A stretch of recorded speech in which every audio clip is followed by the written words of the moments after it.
Mesdames et messieurs les représentants des organisations de la société civile de la commune de Bretagne, chers filles et fils de la commune de Bretagne, honorables invités, chers citoyens, mesdames et messieurs, c'est avec une grande fierté que je vous souhaite, au nom du conseil communal, la bienvenue à la nuit de cette première édition de la fête identitaire de la commune de Bretagne.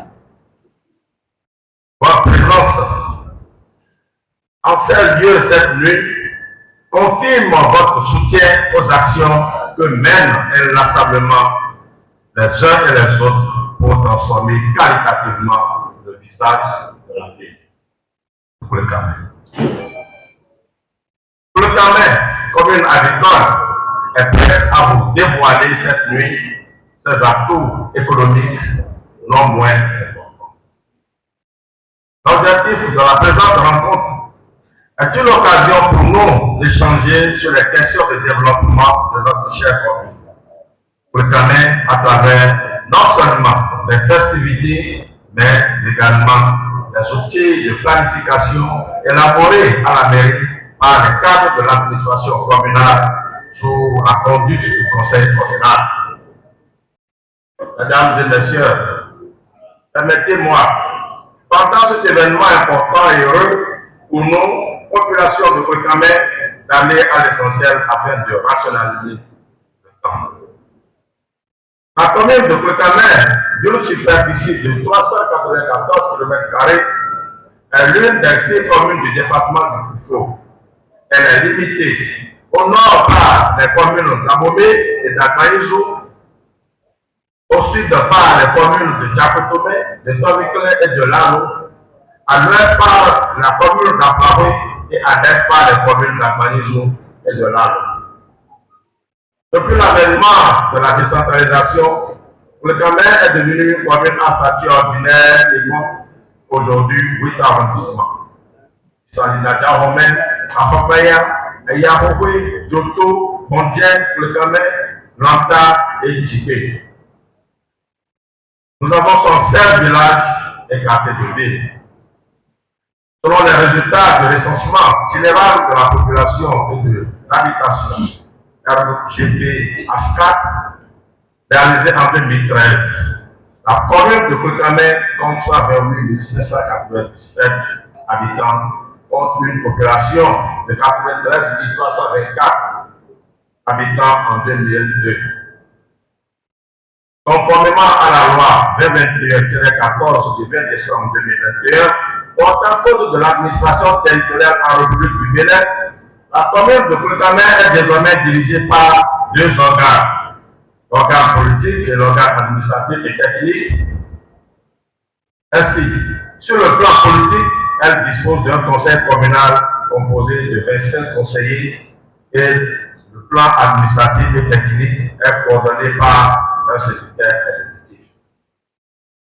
Aujourd'hui, la mairie de Bretagne compte 8 directions techniques qui concourent à la gestion de l'administration communale sous la coordination du secrétaire exécutif.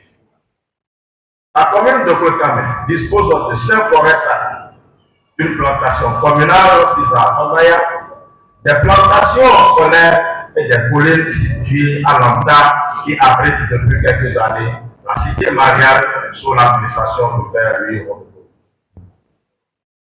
En dehors du fleuve Koufou et de ses affluents, Sawa, Long, Debotou, Kahaya et Runto, la commune dispose également de quelques rivières, à savoir Ovi, Lanta, Sochi.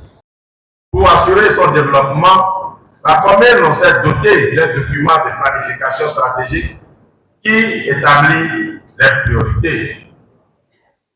Ce document de planification, qui n'est rien d'autre que le plan de développement communal 4e génération pour la période de 2004 à 2028.